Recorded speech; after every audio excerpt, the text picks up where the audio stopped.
Cool. All right. I've got a quick presentation for us, and then mainly what I want to do is workshop some content with you today. And you can either do that, if you're brave enough to volunteer and you want to share an idea that I can workshop with you at the end, feel free to do that. Otherwise, I'll just give you some prompts and we'll sort of I'll talk you through how to turn a story or a personal idea into a LinkedIn post. So that's our plan. That's our goal for today. Let me share my screen. Oops, I guess I have to do that first. Got a few slides here. Go. Hit present.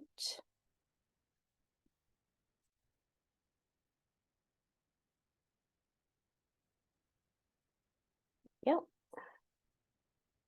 All right. Yay. Okay. So the biggest question that I get asked about LinkedIn is, how do I really unlock the lead generation potential of LinkedIn?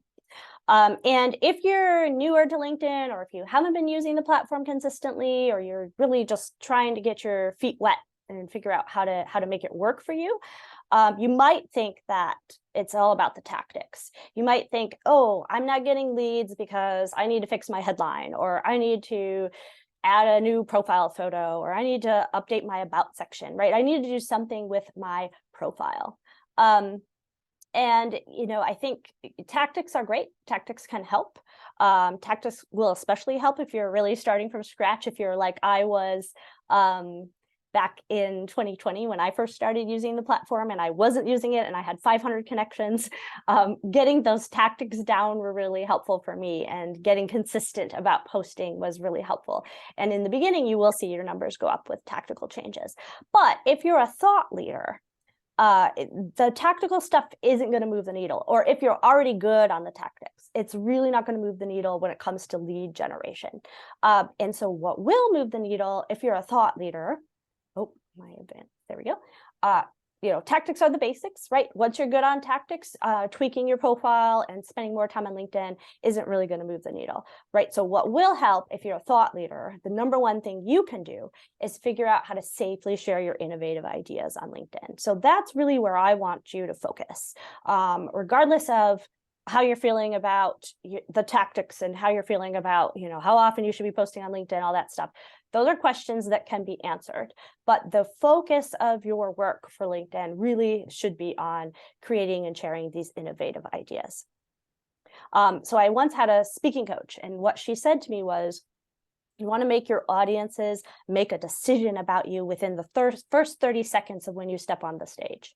So you want your audience to decide, up or down, right, for you. And it doesn't matter, she was making the point that it doesn't matter whether they're on your side or not, at least in those first 30 seconds, because either way, when they make a decision about you, when you ask someone to make a decision about you in their brain, they're automatically more attentive to you. And I think something like that, the same kind of principle applies on LinkedIn. You want to be creating posts that are a little bit provocative. You want to be creating posts that are galvanizing, polarizing, a little controversial, within a zone, right? I'm not talking about being unprofessional here, but you want to be posting content that gets people engaged and involved and interested in what you have to share. And you can do that by sharing something a little bit provocative.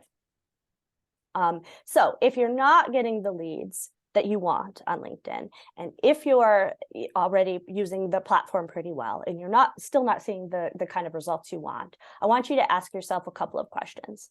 When was the last time you shared a half-baked idea on LinkedIn? When was the last time you shared something that you weren't quite comfortable with, or you thought it was right, but you hadn't thought it all the way through, and you thought, I'm going to set this aside, I'm going to percolate on it before I share it, and then maybe you never shared it, right? So I want to encourage you to share half-baked ideas when they strike you. When was the last time you shared a really provocative idea? When was the last time you shared an idea that sort of flies in the face of what the powers that be, whatever that means for you, might say? Sharing those kinds of ideas on LinkedIn is a really good way to get conversations started. And that's one of my biggest goals on LinkedIn. I don't watch my impression numbers that carefully. I don't watch my follower count that carefully. What I do watch are, am I starting conversations? And when I post provocative posts, that's what happens. People comment on those posts. And then I know that there is a bunch of people, then they may not be very vocal. They might be, you know, silent observers, but they're watching these conversations unfold. They're learning from these conversations, and they may have in their minds that they want to work with me. So that's why I encourage you to sort of share those, you know, less than perfect ideas, right? Now, I want to say, again, I'm not talking about being unprofessional or offensive. Or you don't have to be the CEO who's crying because he had to let people go. I mean, maybe we saw that post, it was sort of viral on LinkedIn. The CEO was crying because he had to lay off some people. And you know, you do have to be mindful about how your content is going to be striking other people. But you can share really provocative stuff in a really positive way. So just this week, I saw someone posting, and you know, she was being very vulnerable. She said she was having a little bit of a rough patch, hitting a rough patch with her business. She'd been working with her coach, and her coach was encouraging her to think about her strengths and lean into her strengths. And you know, she put out a post just saying, if you know me, if you know my business, you know, what would you say is my number one strength? And she got so many amazing comments on that post. Like, I was almost in tears reading it, and I don't know her. I know some of the people who are commenting on her post, but I just thought, oh, this is really nice. So that's the kind of thing that I'm talking about. Like, it's unique. It's a little bit galvanizing. You might there might be people out there who say, ooh, that's too vulnerable for me. I would never work with a person who's that vulnerable. And that's fine. Those aren't an ideal client for her, right? But the people who it really resonated with, like, it really piqued my interest, and I'm going to pay attention to her content now, and we might be good strategic partners. You know, that kind of a thing can really sort of drive and push things forward, and that's really how you can start that lead generation machine moving in the right direction. So I think there are really 5 categories of posts that can really be sort of scary to start talking about, or to start, you know, creating provocative posts around. So there's personal posts. Personal posts, as you know, are really powerful for getting people on your side. Personally, if you scroll through the posts that I create, you wouldn't see very many personal posts. I don't tend to put my personal life out on LinkedIn very often. But it's worth noting that what personal means to you could be very different from what personal means to me. So you can be personal within your own comfort zone. You can define what a personal post means. So I posted about my vacation this week, or was it last week? I don't know. I posted about my vacation when I came back from vacation, and it was a little more of a personal post. It had a photo. I don't always post photos with my posts. I rarely post photos, in fact. But it was a little bit, you know, a little bit vulnerable, a little bit personal for me. But I wasn't talking about, you know, I would never talk about my husband on LinkedIn, for example. He would be very upset if he ever found out about that. He's not on social media. He probably wouldn't find out, but I would never post about him, right? So there are lines that I draw around my personal life that I won't share on LinkedIn. But you can share things that are personal, that get the emotions going, and those can be really effective posts. I think they're even more effective when you do use them sparingly. Educational posts. Every marketer you'll ever talk to will say what you should be doing on LinkedIn is educating your audience. I believe that's true, but I think you want to be posting educational posts that are in some way provocative or controversial.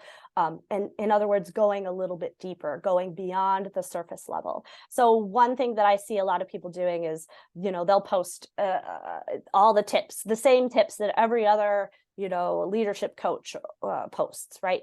There's nothing new there. And so I'm scrolling right by that. So think about what's educational that you can share that might be new or interesting or surprising to people. The other really good trick I like around educational posts is, instead of posting 5 tips or 5 ideas, take one of those 5 ideas and break it down into a post, because that's going to force you to go deeper.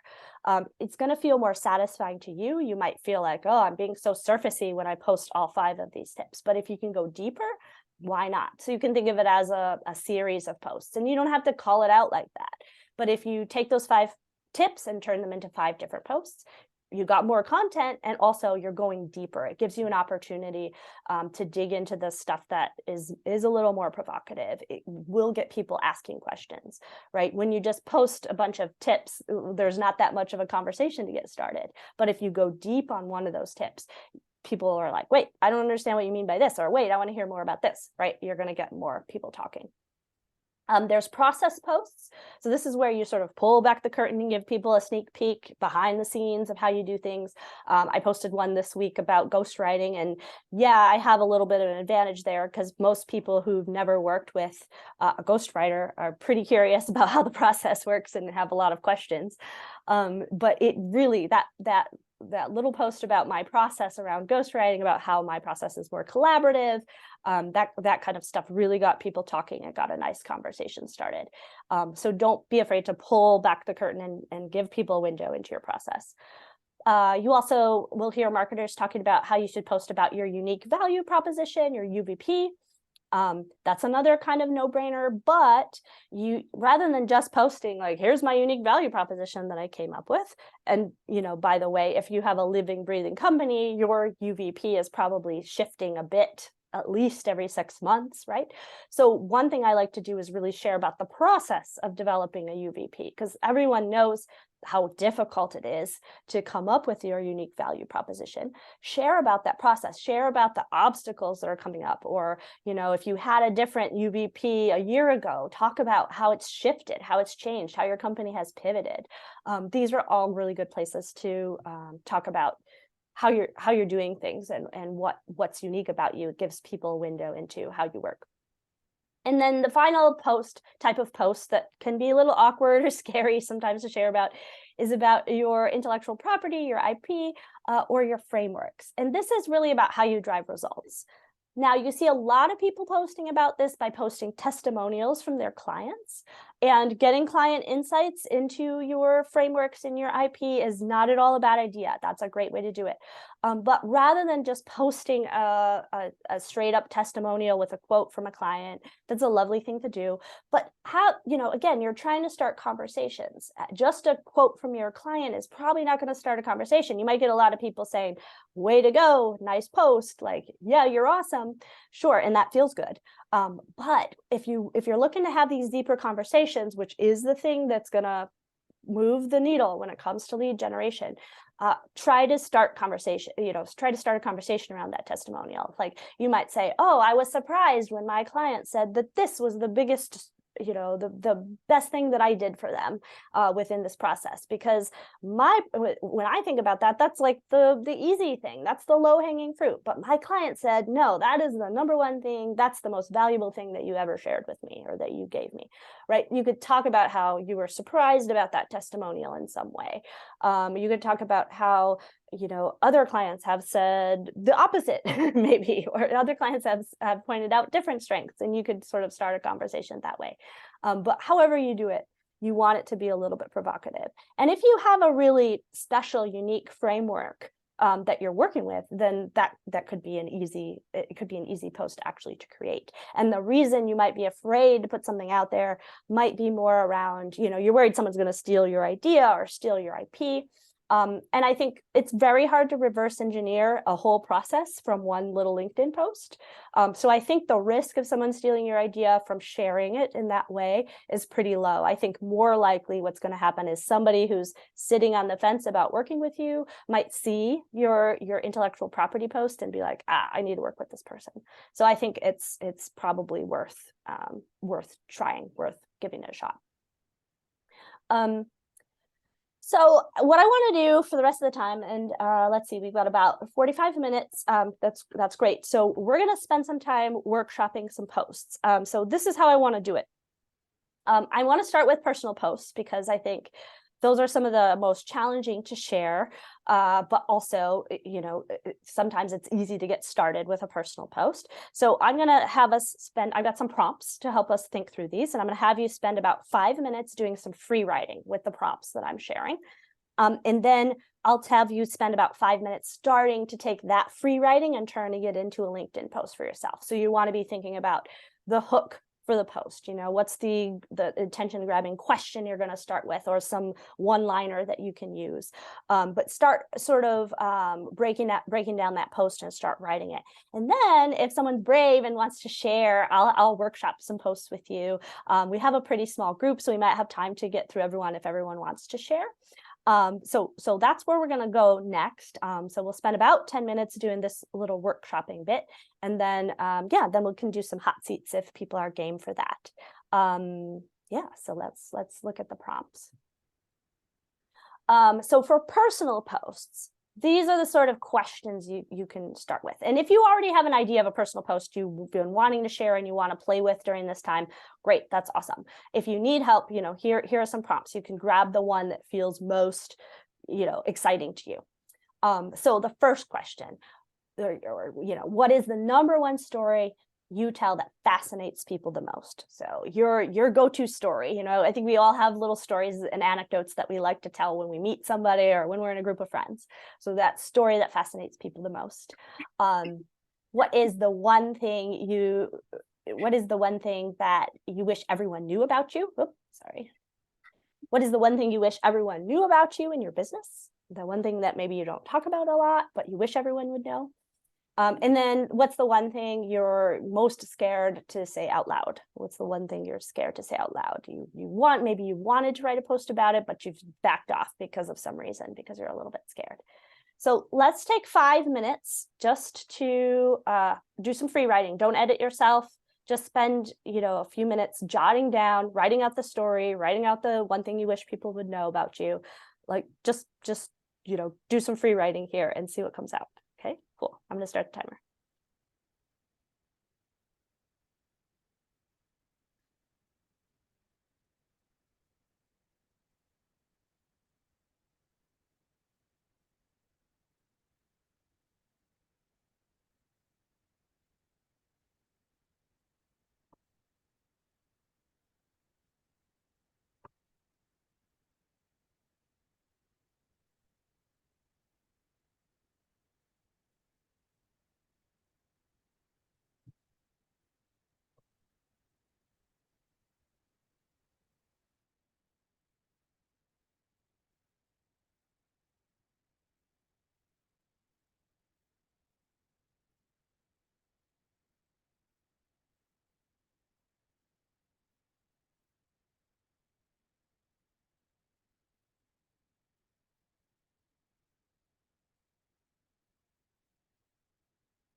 Got about 1 more minute to keep free writing on the prompts for one of the prompts.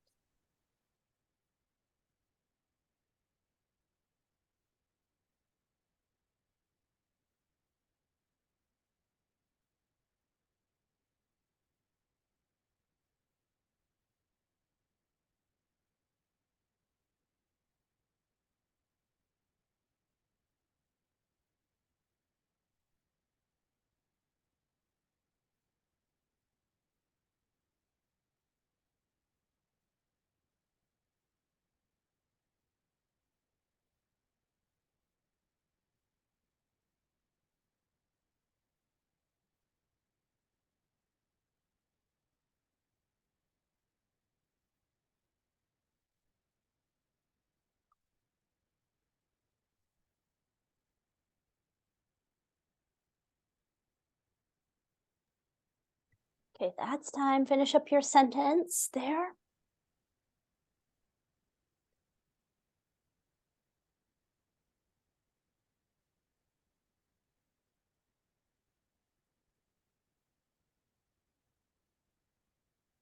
Stop sharing my screen now.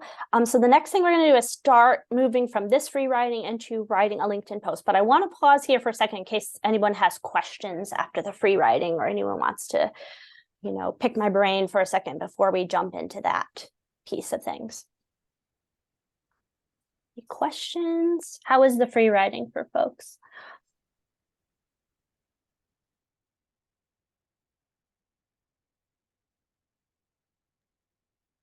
It's good. I think I focused too much on the formatting, so I didn't finish it, but That's okay.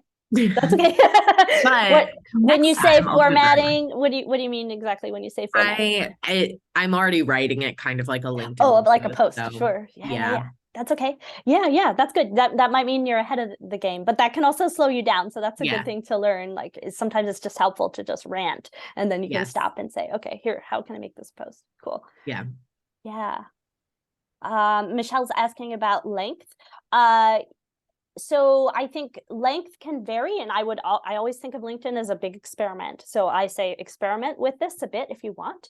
But the LinkedIn character limit for a post is 3,000 characters, which is about 500 words. So you can actually almost write like a little blog post. And a lot of people will do very long posts. So I tend to do more like half that length when I just sit down to write. And I think it's kind of a good length. So I would say experiment, play around with it a little bit.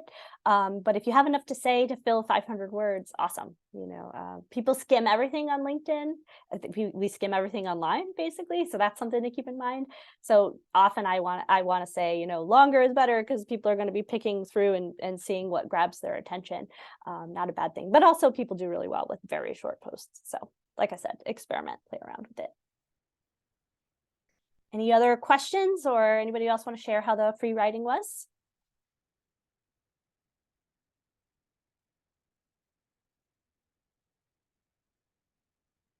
Okay, let's jump into trying to formulate a post now.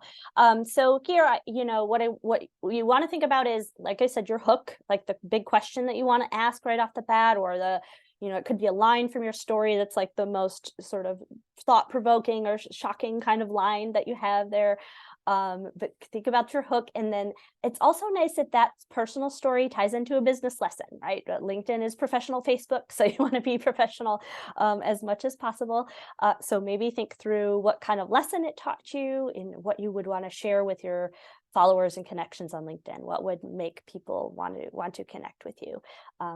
So go ahead and start drafting your posts. I'll give you 5 minutes on here, and if anybody wants to hop in the chat with questions, I'll be here paying attention. So here we go, 5 minutes.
Got about 1 more minute on this workshopping.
Okay, that's time.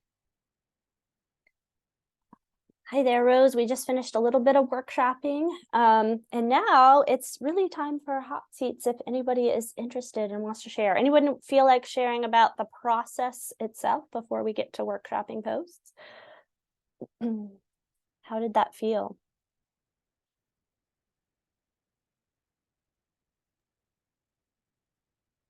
I'll go. Okay. So this is my first time doing this, and I actually barely ever post on LinkedIn. Okay. So this is like really new. Yeah. So you were talking about the hook, and it was really difficult to go straight to a hook. So I just kind of just jumped right into things first. And so I think that's the biggest challenge for me is trying to figure out like, what's the hook? Like, what's the question at the end, or what's the thing that's Yeah. going to get the engagement?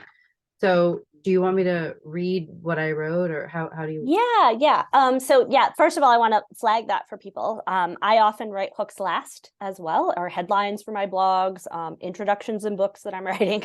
I'm always circling back. So that's a really good point. You know, if the hook isn't coming, jump into telling the story or jump into the lesson that you learned. Wherever the easiest part for you to start is a great place to start for the post.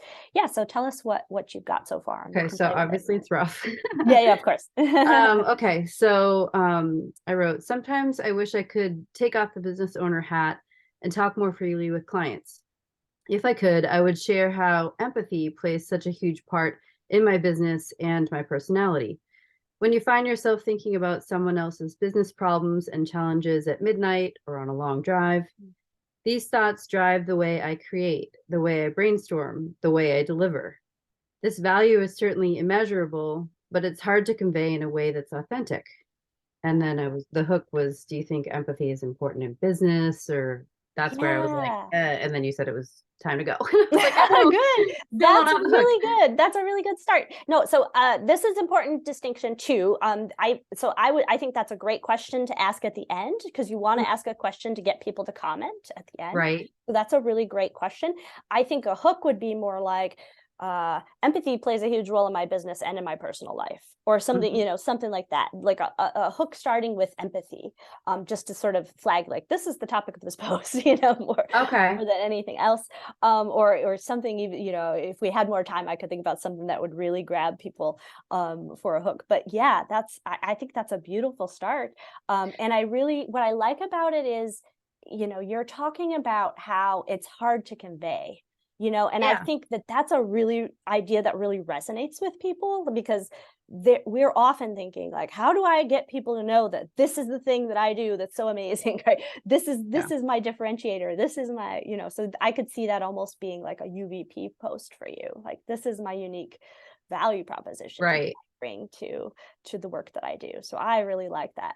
Yeah. How do you feel about that? Do you think you could go to LinkedIn and post that? I do. I do. And again, like, because I haven't done this often, like, would you suggest, when you mentioned starting the hook with like empathy plays a huge role in my business, would you put that at the top as like the opener, or would you start with the like, sometimes I wish, like, what's the best way? Yeah, that's a good question. You know, we could probably put it out there to other people to see what they think. But you know, sometimes I like to start with that, with the second one, like sometimes blah, blah, blah, with like maybe 3 dots, Yeah. something like that to kind of get, catch people. But I like to start a lot of the times with a question, right? A write out question with my posts. But, and also, I do think empathy plays a big role in my business is kind of an interesting hook as well. Like people are like, oh, I don't always think about empathy when it comes to my business, Yeah. that kind of thing. So Yeah. I think any of those could work, any of them could be a really good option. Okay. Yeah. What do other people think? Any thoughts about her hook there? Love to hear initial reactions. Can you say your hook again? Sorry. It's okay. Yeah, read one of them, Wendy. So I just had empathy plays a huge role in my business and with my clients. Mm-hmm. And in my personality, I guess that too, I should say, plays a Mm-hmm. huge role in my business and in my personality. Mm-hmm. Something like Obviously, that. it's rough. Yeah, of course. Yeah, and hooks are what you want to play with the most. Yeah. Right. Mm-hmm. You could say empathy plays a big role in my business and my personal life, to keep it short. Mm-hmm. Yeah, it's nice if a hook is just a one line. It doesn't go to the second line. Yes. Something Okay. short. Yeah. That's a good point. Yeah, I think you have a really good start, Wendy. And like that was pretty short. I don't know how many words it is. It looks like you're writing, so I'm not going to ask you to count. But I imagine that it's somewhere around the 1,000 character mark or something like that, 1,200, 1,500. But yeah, I think it's on its way for sure. Yeah, awesome. Thank you so much. Yeah, of course. Anyone else want to share what they've got? Workshop it a little bit. I can go. Yeah. All right. People are shocked when I tell them I don't do what my clients ask me to. Let me explain. When I started my business, I used to think that the client was always right, but I learned quickly that it's rarely true. My clients tell me they need a faster website, stronger SEO, or more pop-ups. They're usually wrong, or at least somewhat wrong. What they really need is a data-driven strategic roadmap that makes them more money. And that might not include the work they originally asked me for. My value is that I almost never execute the exact requests that my clients have asked for because I want to get them results. As an e-commerce leader, you have a lot to think about. It's easy to get caught up in solutions that are not designed to move your business forward. Instead, my team takes a fresh look at your data, your e-commerce store, and your big strategic goals so that you're not wasting time and money on a solution that won't work for your unique business. And then I always get stuck on the call to action part. Yeah, right. Yes. Okay. So yeah. So to address the call to action thing, I always like to end posts with a question. And for me, the call to action is to start a conversation. I want people commenting on my post. And sometimes I'll say, what do you think? Tell me in the comments, I'll do that. Sometimes that feels a little bit on the nose, so I don't do that all the time. I know some people will just every time they end their post with "tell me in the comments," I think that gets a little bit repetitive. But with the type of post you wrote, which I think is like a UVP type of post, or maybe a process post, I feel like actually there's a lot of posts in there. I feel like what you could do if you really wanted to make this work is pull some things apart and break it down into several posts. It could be 3 or 4 maybe. So, you can always say, at least if you did that, if you said, okay, I got 3 posts here, one of them could be jump into our DMs and let me know, or, something like that could be a good call to action. If you have a freebie, you could share that in the comments as well. Always a good way to sort of get people a taste of how to work with you. For that one the one that you just did, the hook that jumps out to me is customer is not like capital NOT, always right. That's provocative, that's controversial, right? That's a little bit that could get people interested in what you have to say next. And then I think I got a little bit lost in the process. And of course, you're reading it, which is different from reading, having it be written. But like I said, I would remedy that, I think, by breaking it down into multiple posts. Yep. Mhm, Okay. Yeah, so you could have one talking about your process. You could have one where you start talking about my team does blah blah blah blah blah. You could have a whole separate post on that. You could just have a post about, the funny ways that clients think they're right and they're not right. Mhm. Like that. Those are really fun posts to see. And you have to be a little bit careful to make sure you're not ranting against your clients. Yeah. Yeah. Right, that's always kind of a worry. But if you can find a way to make it kind of funny and like you're like almost self-deprecating, like I tend to go in Mhm. that direction, like, Yeah. oh, if I were like this, then my clients wouldn't say these, crazy things Yeah. or whatever. But Right. that can be a good Right. way to do it. Yeah. Yeah, cool. I think you Great. got a start to several posts there. Any other questions? Cool. Mhm. Thanks, Sam. Thanks for sharing. Anybody else feel like they want to jump into a hot seat? By the way, I shared my LinkedIn guide. So if you do have tactical questions, that's got all the tactical answers you could ever want there.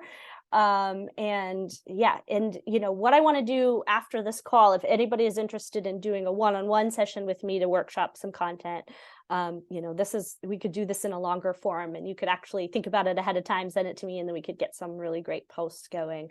So if that's an interest to you, I'll pop the link to my Calendly in the chat in a second, and you can hop on a call with me.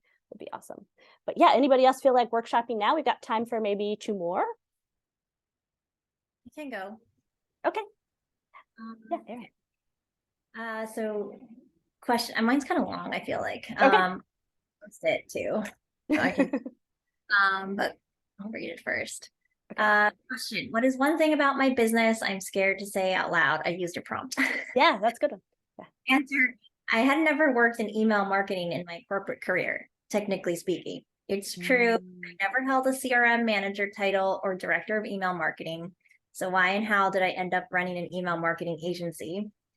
When I wanted to leave corporate beauty, I got back down to my core motivations. Number 1, I wanted to work hands-on again with founders. Number 2, I wanted to make positive changes in their businesses. Number 3, I wanted to see the results and numbers on paper. Email marketing kept coming up as a requested service. And while I might not ever have officially held a professional title, I am now a true email marketer with a second language in beauty, an analytical mind, a fine-tuned eye for digital design, and a drive to be the best hands-on business partner for my clients and their teams. And then I finished because it was really long already. Oh, cool. You put it in the chat. That's awesome. Yeah, that's great. It's not too long, but I would say you could easily break it down if you wanted to break it up into a couple posts. So I love the hook. Let's see what jumped out at me. I've never been, like, you could do confession, I never worked in the email marketing in my corporate career, like something like that. I think that could be cool. And then like when you get into talking about your core motivations, that could be a whole separate post. You could do a post on each one of your core motivations if you really wanted to get deep into the weeds with it.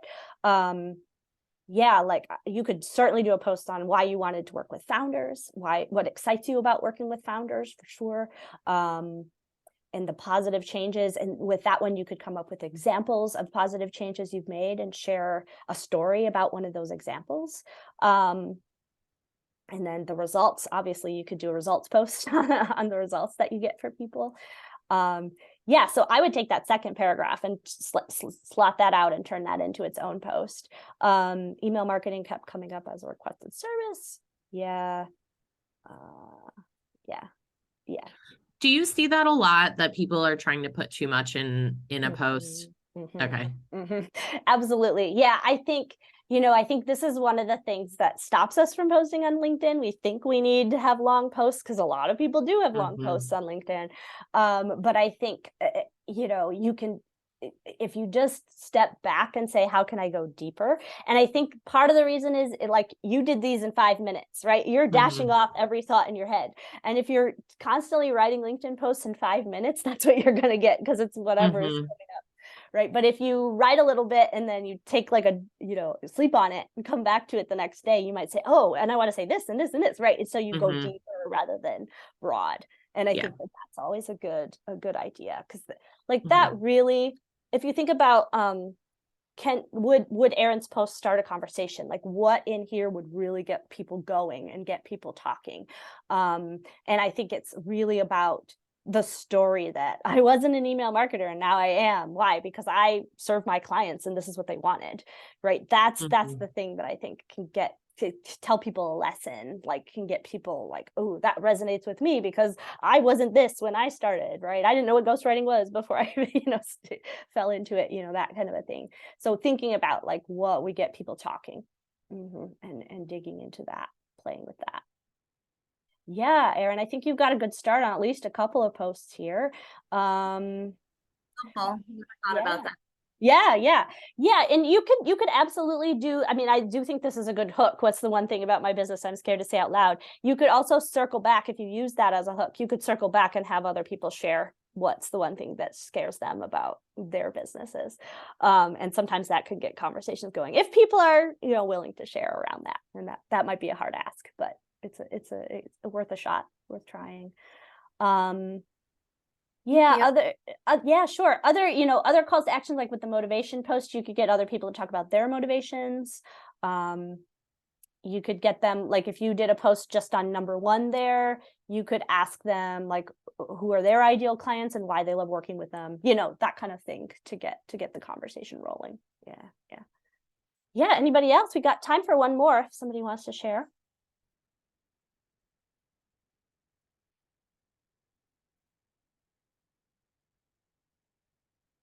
Yeah, if you just jumped in, we were workshopping some posts. We started with some personal stories, although people did other prompts, which is fine.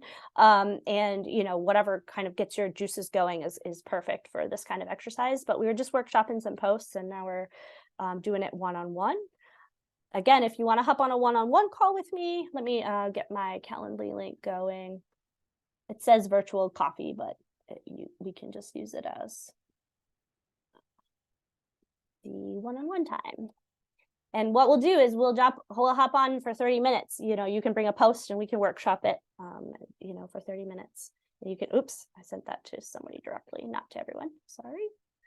Here we go. That's my link. If you want to hop on a one-on-one call, we'll workshop some posts, many as we can do in 30 minutes. Anybody else want to share? Sit in the hot seat.